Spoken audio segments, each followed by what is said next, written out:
So this is pretty infuriating to watch.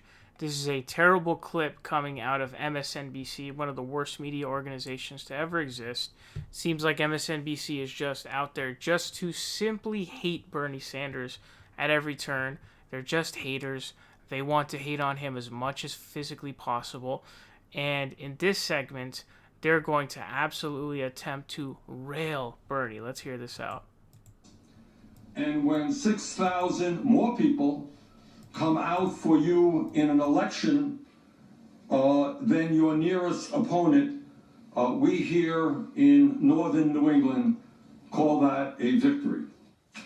I can't find that. Who called it it's not on my... Didn't he tie with Mayor Pete, like the 37-year-old not even anymore mayor? Well, and you know what's sad, not to tar him with the same brush, but I mean, how he's disingenuous, to say the least. He's not telling the truth. I mean, part of the problem with Iowa was, and everything we've learned about elections since 2000 is, what do you want to do? Simplify, simplify, simplify. What did Iowa do in the caucuses? They made it more complex. They had 3 different metrics. So what Bernie is doing is counting that first metric of people who came in that night willing to support Bernie, but many of whom switched to Mayor Pete. Mayor Pete, my heart goes out to him because having covered many Iowa caucuses and looked for that headline at 11 o'clock or midnight, he would have gotten these incredible headlines, the same headlines that Barack Obama had in 2008, and he missed them.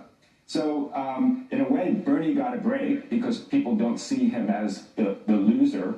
In a way, Biden got a break. Well, Bernie might have won, but I looked at every piece of information that's come out of Iowa. I spent hours with Steve Kornacki at the board. I didn't see anywhere that Bernie won by 6,000. I mean, and there's... So this is just insanely embarrassing. The fact that this is even allowed on TV, television, mainstream media news, because everything they said there was wrong. So she's like, oh, where's the 6,000? She says she spent a lot of time with Steve Kornacki, the numbers guy on MSNBC.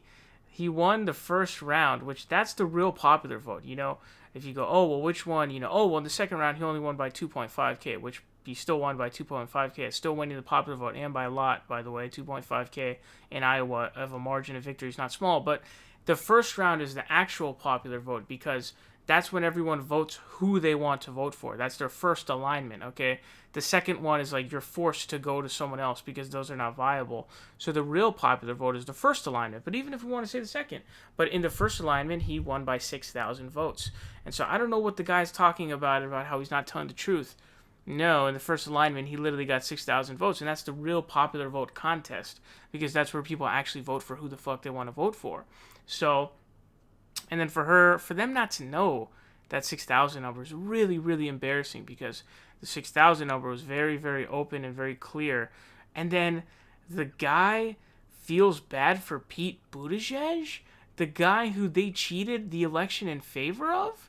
Are you serious? Where they were arbitrarily releasing numbers the day after? They were arbitrarily releasing numbers that was giving Buttigieg the lead, and now they have reported that he's won with 100% reporting, but there's multiple errors in there that they haven't fixed yet. Really weird that you would feel bad for Buttigieg. Now, apparently that guy is like literally in an interview.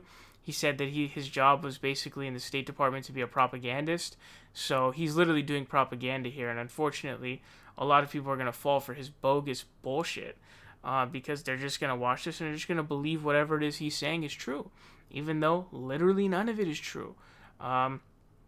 Bernie Sanders won the popular vote. He won. He swept the election, okay? He swept the Iowa caucus.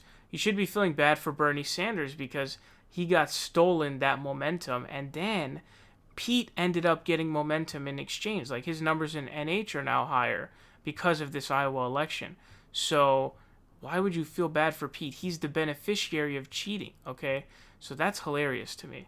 But MSNBC, once again, showing why people get their news from YouTube now.